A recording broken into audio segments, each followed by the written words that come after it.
اللہ تعالیٰ کا ارشاد ہے وَلَا تَأْكُلُوا أَمْوَالَكُمْ بَيْنَكُمْ بِالْبَاطِلِ وَتُدْلُوا بِهَا إِلَى الْحُكَّامِ لِتَأْكُلُوا فَرِيقًا مِّنْ أَمْوَالِ النَّاسِ بِالْإِثْمِ وَأَنْتُمْ تَعْلَمُونَ وَلَا تَأْكُلُوا أَمْوَالَكُمْ بَيْنَكُمْ آپس میں ایک دوسرے کا مال ناحق طریقے پر مت کھاؤ، بینکم بالباطل، ناحق طریقے پر ایک دوسرے کا مال نہ کھاؤ، وَتُدْلُوا بِهَا إِلَى الْحُكَّامِ، اور اس کو لے کر جو وقت کے حاکم ہیں حاکموں کے پاس نہ لے کر جاؤ، لِتَأْكُلُوا فَرِيقًا مِّنْ أَمْوَالِ النَّاسِ بِالْإِثْمِ، تاکہ تم لوگوں کے مال کا کچھ حصہ ہڑپ کر جاؤ، وَأَنْتُمْ تَعْلَمُونَ، جبکہ تم جانتے بھی ہو۔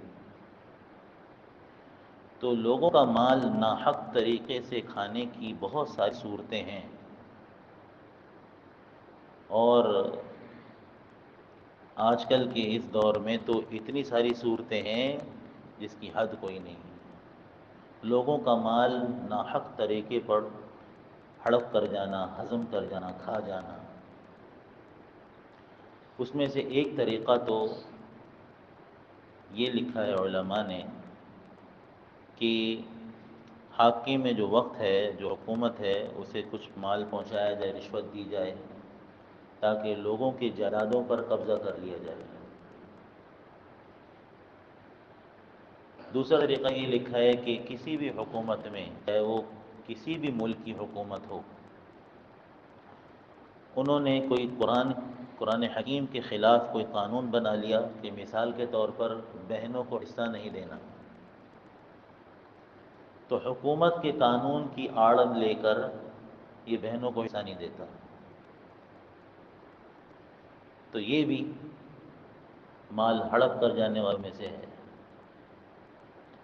اسی طرح وَتُدْلُوا بِهَا إِلَى الْحُكَّامِ، حکومت کا سہارا لے کر جعلی کاغذات بنا کر، جعلی تحریریں لکھ کر کسی کی جائیداد پر، پلاٹ پر قبضہ کر لینا۔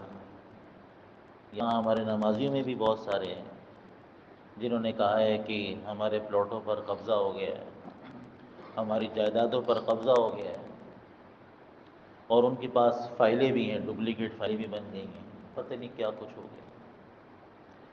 اللہ تعالیٰ نے فرمایا وَأَنْتُمْ تَعْلَمُونَ، تم اچھی طرح جانتے ہو کہ یہ تمہارا نہیں ہے،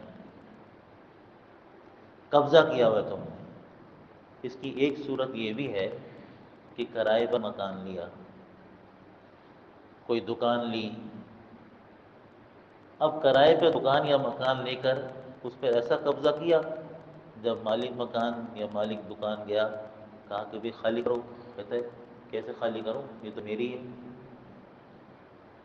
یہ دیکھو کاغذات میرے پاس موجود ہیں، کر لو جو تمہارا تم سے ہوتا ہے۔ بازاری زبان میں کہتے ہیں اکھیڑ لو جو اکھیڑنا ہے، جو کر سکتے ہو کرو۔ رسول اللہ صلی اللہ علیہ وسلم نے ایک تو رشوت لینے والے اور رشوت دینے والے دونوں کے بارے میں سیدھا فرمایا کلاہما فی النار، الراشی والمرتشی۔ راشی اصل میں کہتے ہیں رشوت دینے والے کو۔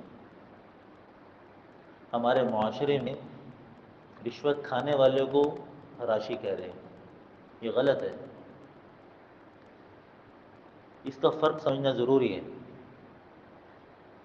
بھئی فلاں بڑا راشی ہے یار، بڑا راشی، یہ نہیں رشوت کھاتا ہے، نہ نہ، فلاں شخص مرتشی ہے، مرتشی کہتے ہیں رشوت کھانے والے کو۔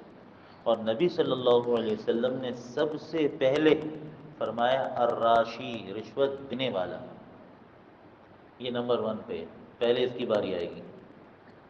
والمرتشی، رشوت لینے والا، کلاہما فی النار، دونوں آگ میں جائیں گے، سیدھا سیدھا آگ۔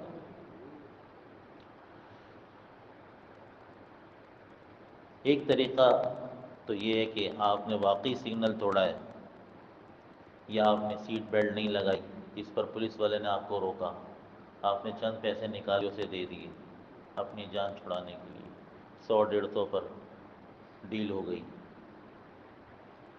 تو یہ تو آپ نے رشوت دی ہے تاکہ 500 روپے کا چالان آپ کا نہ کٹے، تو آپ راشی ہیں، رشوت دینے والے۔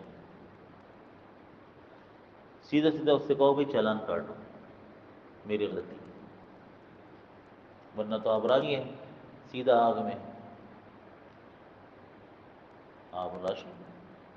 ہاں، علماء نے اس کی اجازت دی ہے، کیونکہ اتنا فساد کا ماحول ہے، اتنا فساد ہے کہ آدمی اپنا حق کام، جائز کام کروا ہی نہیں سکتا۔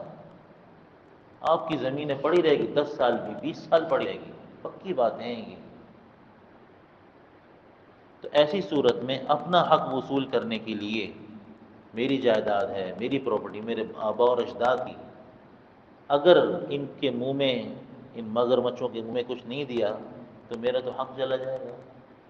کیا کچھ آدمی کا ضائع ہو سکتا ہے، دکانیں، پراپرٹیاں، جائیدادیں، بہت کچھ۔ زمینوں کے مسئلے تو بڑے عجیب و غریب ہیں، ہر آدمی ہر سیٹ پر مگر مچھ کی طرح منہ کھولے بیٹھا ہے۔ ایک دیندار و نیک ہوگا تو دوسری جگہ بات پھنس جائے گی، آدمی کی زندگی لگ جائے گی۔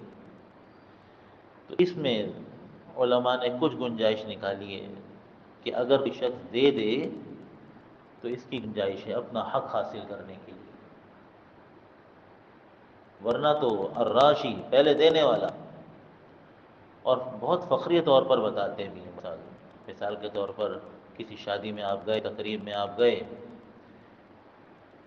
تو رشوت دینے والا آپ کو کہہ رہا ہوتا ہے پتہ ہے یار، وہ میں نے گیس کی لائن ڈلوائی ہے اور 50,000 روپے میں نے دیے اوپر، پتہ ہے؟ یعنی رشوت دینا برا نہیں سمجھ رہا، رشوت لینا تو برا سمجھ رہے ہیں معاشرے میں۔ بہت ساری صورتوں میں آپ کو یہ نظر آئے گا کہ رشوت دینا، اس کو برا لوگ سمجھ نہیں رہے۔ رشوت دیتے ہوئے اس کو جہنم میں جانے کا ذریعہ سمجھتے ہوئے، ڈرتے ڈرتے اپنا حق حاصل کرنے کے لیے اگر دے رہے ہیں تو کچھ گنجائش علماء نے نکالی ہے، اور اتنی بات یہ رائج ہے، اس کو آپ چھپا بھی نہیں سکتے، واضح ہے بالکل۔ ورنہ حقیقت تو یہی ہے کہ دینے والا اور لینے والا دونوں جہنمی ہیں۔ اسی طرح ایک چھوٹی صورت آپ کو بتاؤں، بہت مختصر سی۔ مثال کے طور پہ آپ ریڑے والے کے پاس گئے، ریڑے والے نے آپ کو ایک چیز تول دی، آپ نے ایک سیب، ایک آم کا دانہ اور ڈالا اس میں، بس کچھ نہیں، کچھ نہیں۔ آپ کی بڑی سی ایک گاڑی کھڑی ہوئی ہے، چشمہ آپ نے لگایا ہوا ہے، بڑی مہنگی سی پہنی ہوئی ہے، سوٹ بوٹ خوب ہے۔ اب وہ آگے سے کیا بولے، وہ کہتا ہے، وہ چپ ہو جاتا ہے۔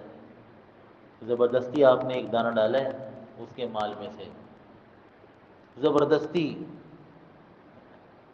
یہ بھی لوگوں کا مال ناحق کھانے کی صورت ہے، چھوٹی سی اگرچہ ہے، ایک دانہ زائد کو ڈالا ترازو کو جھکانے کے لیے، اگرچہ وہ برابر تھا، ایک دانہ زیادہ۔ دوسری ایک صورت آپ کو یہیں کھڑے کھڑے ٹھیلے والے پر کیا ہوتا ہے، ناحق جو کھاتے ہیں مال، وہ کہتا ہے کہ جی یہ 150 روپے کلو، 200 روپے کلو ہے، آپ کہتے ہیں بس 180 لگا، 150 لگا، 200 کہا، وہ آپ کہتے ہیں 180 لگا، 150 لگا، بس صحیح ہے، بس ٹھیک ہے، چل 2 کلو تول، یہ لے۔ وہ کہتے ہیں نہیں، صاحب کہہ رہے ہیں تو وہ راضی ہیں، وہ کہتے ہیں نہیں نہیں 200 پہ، آپ کہتے ہیں نہیں نہیں بس میں نے کہہ دیا نا 170 لے لینا، چلو 150 نہیں کرتے 170 بس۔ وہ کہتے ہیں نہیں نہیں نہیں بس آپ پکڑو یار، بس کچھ نہیں ہوتا، نہیں نہیں صاحب ایسے نہیں۔ کتنے لوگ ایسے دے کر نکل جاتے ہیں، وہ آخر وقت کہہ رہا ہوتا ہے نہیں نہیں، یا تو خوشی سے کم کر دے، خوشی سے کم کروائیں، ورنہ یہ بھی ناحق لینا ہے۔ وَلَا تَأْكُلُوا أَمْوَالَكُمْ بَيْنَكُمْ بِالْبَاطِلِ، اپنے درمیان آپس میں ناحق طریقے سے مال نہ کماؤ۔ حق طریقہ کیا ہے؟ کوئی ہدیہ مل جائے، کچھ وراثت میں مل جائے، کچھ آپ نے تجارت کی اس میں آپ کو مل گیا، یہ جائز طریقے ہیں۔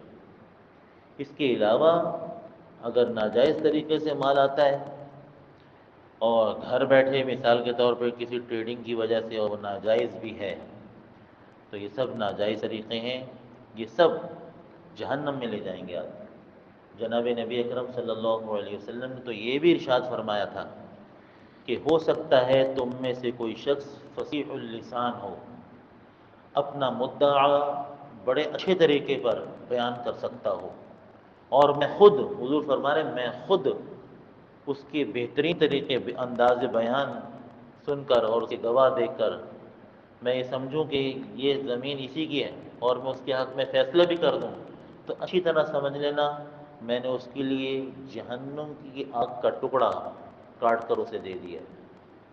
یہ نہ سمجھے کہ نبی صلی اللہ علیہ وسلم نے اسے حلال کر دیا۔ حضور صلی اللہ علیہ وسلم نے بخاری شریف کی حدیث ہے، صاف سمجھایا، بتایا۔ اسی طرح دوسرے گواہ، جعلی گواہ، بناوٹی گواہ بنا کر بھی، جھوٹے گواہ لے کر آ جاتے ہیں اور یہ اپنی زمینیں بنا لیتے ہیں۔